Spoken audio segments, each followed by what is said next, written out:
On va appeler un chat. Elle est connue comme conseillère du président du Togo, par exemple. Oui. No be juju be that. Ah, sorry oh, sorry oh. Vous voulez dire par là que son action violente, telle que vous la décrivez, a été financée par des chefs d'État voisins et par exemple par le chef d'État du Togo. Vous convenez bien avec moi qu'il ne serait pas bien que je cite des noms.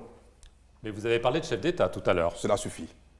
Des hommes d'affaires, des autorités, des chefs d'État, de pays voisins, et je sais de quoi je parle, mais il n'est pas de mon rôle. Attendez, parce que c'est quand même très important. Vous dites que des chefs d'État de pays voisins ont participé à une opération de déstabilisation du Bénin. Ça, c'est vous qui le dites, moi, je n'ai pas dit ça.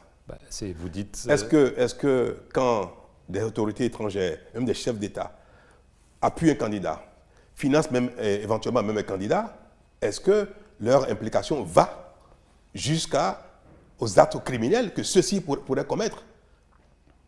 Elle était financée par des chefs d'État étrangers. C'est deux choses différentes. Elle était financée par des chefs d'État étrangers. Si vous soutenez un candidat politique qui, pour vous, peut-être peut faire une affaire quelque part, et que cette personne dérape et va commettre des crimes toujours au titre de sa candidature, est-ce que vous êtes responsable? Donc moi, je n'ai pas de preuve que ceux qui ont soutenu Ricky Amadougou l'ont mandaté à ce point. Qui l'a soutenu, monsieur Est-ce que c'est de mon rôle, de ma fonction, de vous donner des noms? Mais des chefs d'État, on est bien d'accord. Je l'ai dit, il n'est pas nécessaire de le répéter, vous comprenez ce que vous voudrez bien. Mais ce n'est pas un secret. Ce n'est pas un secret. Qu'elle a des soutiens, des sponsors partout, elle s'en vante. Elle le dit, elle ne le cache pas. Alors vous dites... Et c'est d'ailleurs à ce motif qu'elle est venue évincer tous les responsables du parti des démocrates pour prendre la candidature à la présidentielle en lieu et place de ceux-ci, parce qu'elle aurait des relations, elle a de l'argent, mais elle n'a jamais été opératrice économique. Elle n'est pas héritière, à ce que je sache. Elle a eu des fonctions politiques et du jour au lendemain, elle débarque avec des milliards, et puis s'en vante, l'évoque publiquement, et puis tout le monde trouve ça normal. Quand c'est en Afrique, l'argent du crime peut venir en politique, c'est normal. Ça ne gêne personne.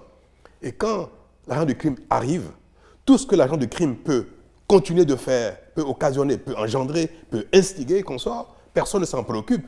Mais ce sont après, quand la justice maintenant prend le relais et demande que chacun réponde de ses actes, oh là là là, c'est pas normal, c'est des acteurs politiques, on n'a pas le droit. Est-ce que tous les acteurs politiques sont exempts du péché?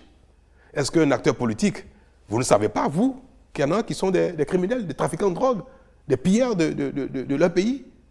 Vous savez très bien que même la plupart ont ces travers-là. Mais il ne faut jamais en parler. Il ne faut jamais que personne leur demande des comptes. C'est un règlement politique, du compte politique. Vous dénoncez... C'est curieux.